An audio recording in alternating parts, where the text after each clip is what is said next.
I want to go to another aspect of politics, though, that's much more lowbrow, much more laughable, really. They're just fiddling with your tax dollars. This is Queensland politics, the upcoming election. And so what do? What does the Premier up there, Steven Miles, do? You just throw around more taxpayers' money. You just try and buy more votes. And now it's 50 cents a trip for public transport. Here he is. I'm on the train for the first day of 50-cent fares, and it's great to see so many people using public transport.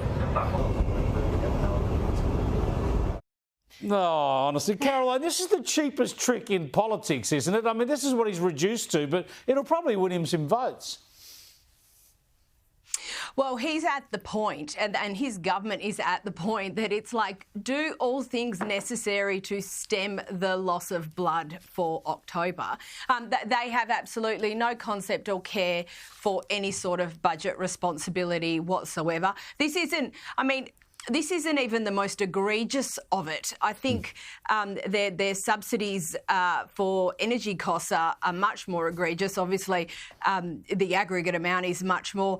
I mean, I'd be just really interested to know how many people actually use public transport and how many people are simply by virtue of 50-cent fares going to be encouraged to use it. I think if people have got the option from working from home, they will do that because that's still 50 cents cheaper. People who take public transport are probably pretty stoked about it because it will have that everyday cost of living, that immediate impact. But ultimately, Chris, like you said, all of these things means that people, whatever additional or other money they have, will be spent elsewhere.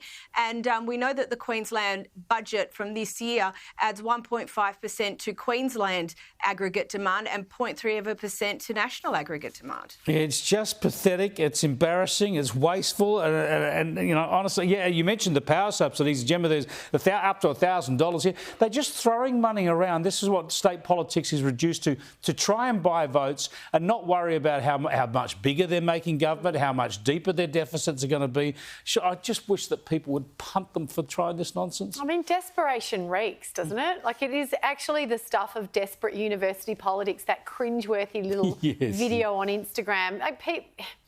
It's not leadership. I don't know where the leadership is in this country. Although I did note that Chris Minns today said all public sector workers are back in the office. That's it. No more working from home. And I say bravo that's for great, that. Yeah. Different issue, obviously, but at least leadership, right? Yeah, Good he on wants him. more people on public transport. We'll tell them to turn up at work. Correct. But not only that, and that picture, I mean, I've seen busier trains in Perth. Love you, Perth, but Perth is not known for its love of public transport. It is an absolute dearth of leadership. And it, like I said, desperation reeks. But just on the power subsidy argument, some good data out today showing how in France and other countries with nuclear power, guess what? Their power's cheaper than ours. What a shocking plot twist. And for everyone watching tonight and those who will watch later, I got my power bill last week. I'm not going to lie. There were swear words that were unladylike that came out of my mouth.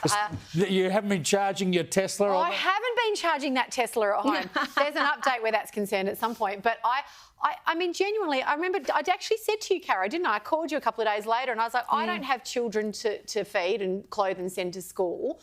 And I opened that power bill and got a pretty bloody big shock. And I have been travelling a lot, so I haven't even been home to use the heater and things like that. This government has promised one thing, delivered another, but what's worse, it has stifled and refuses to adopt policies that will bring genuine market-driven price relief to households. Honestly, on the weekend, they were saying they were going to solve Indigenous disadvantage with renewable energy. I mean, that's honestly, these people are just zealots when it comes to renewables. Absolutely. It does my head in. I need to get your thoughts, though, Caro, as host of the Royal Report, because I've been told that the sort of quasi-former neo-royal Meghan Markle has given us all a bit of life advice. She's given another interview and she's telling us how we can heal or something. Have a listen. When you've been through any level of pain or trauma, I believe part of our healing journey, certainly part of mine, is being able to be really open about it. Wow, what a pity she's never going to be Queen, Caroline. Could you tell us what that means and what she's on about now? No idea, but Samara Gill, who was the commentator on my show last night, called it psychobabble, which I think is probably about the best way to put it. You want to do what you do publicly, that's absolutely fine. That means it's more likely to be the subject of criticism. But that whole interview centred around social media, protecting children, online bullying and all those sorts of things. And I guess, you know, but people in those sorts of positions, they can advocate very effectively on certain issues, particularly where there's authenticity, right, Chris?